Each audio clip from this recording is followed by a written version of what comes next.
C'est dans la boîte. Ah non, l'orphelinat, je préfère peaufiner. C'est dans la boîte. Dans ce court-métrage, tous les propos tenus par Durkheim sont des extraits de ses textes ou des synthèses de ceux-ci.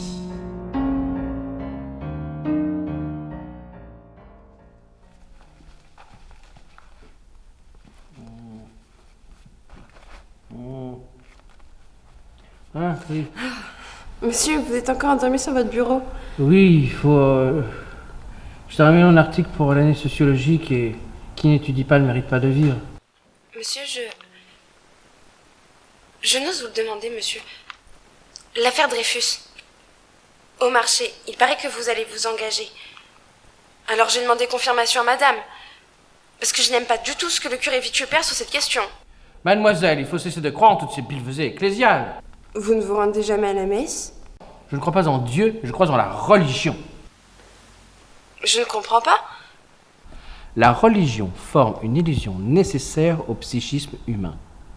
Certes, elle se résume souvent à un tissu de légendes nationales. Néanmoins, sous cette forme primitive, dans notre siècle de rationalité, elle ne devrait plus exister. Toutefois, elle offre aux fidèles une force morale supérieure qui lui permet de surmonter toutes les vicissitudes de l'existence.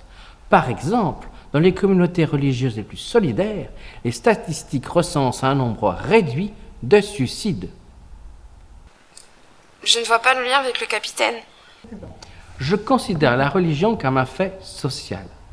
Je la définis autant comme un système de rituels et de croyances que comme une assemblée de fidèles réunis en communauté. Or, dans l'affaire Dreyfus, la religion ne se trouva définie que dans sa dimension sociale. Au contraire, la religion servit à définir une communauté de boucs émissaires, ce qui conforte ma théorie. Dans le journal, il est écrit que vous avez obligé vos élèves à signer une pétition. Non. J'ai toujours blâmé les professeurs qui abusent de leur autorité pour engager leurs étudiants dans des luttes de parti. Je me suis toujours gardé de cette faute. À 2 étudiants qui m'ont demandé la semaine dernière mon avis, je leur ai répondu que j'ai cru devoir protester contre les irrégularités du procès de 1894. Néanmoins, j'ai aussitôt ajouté que je n'avais aucun conseil à leur donner et que je préférais qu'ils s'abstinrent de toutes ces manifestations. Écrirez-vous un livre sur cette question? Non, je participe avec des collègues parisiens à la création d'une association. Au début, elle devait se nommer la Ligue pour la révision du procès. Néanmoins, j'insistais pour qu'elle se donnât aussitôt un nom et un dessin plus général.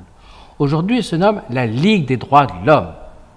Chargé de la section bordelaise de cette association, je tente, auprès de collègues de l'université, de faire signer une pétition.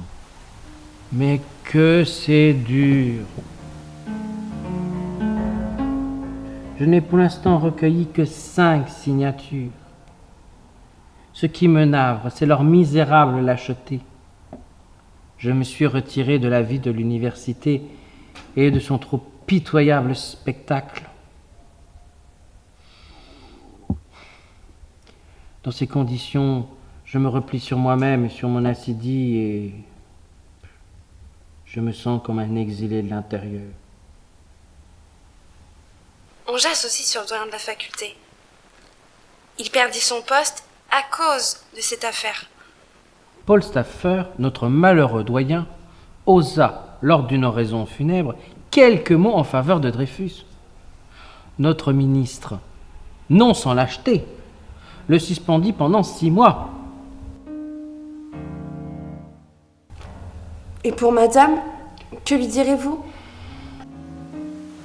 Je vous pardonne vos méprises. Je veux croire que vous avez agi davantage par ignorance que par vice. Et je veux croire à l'éducation.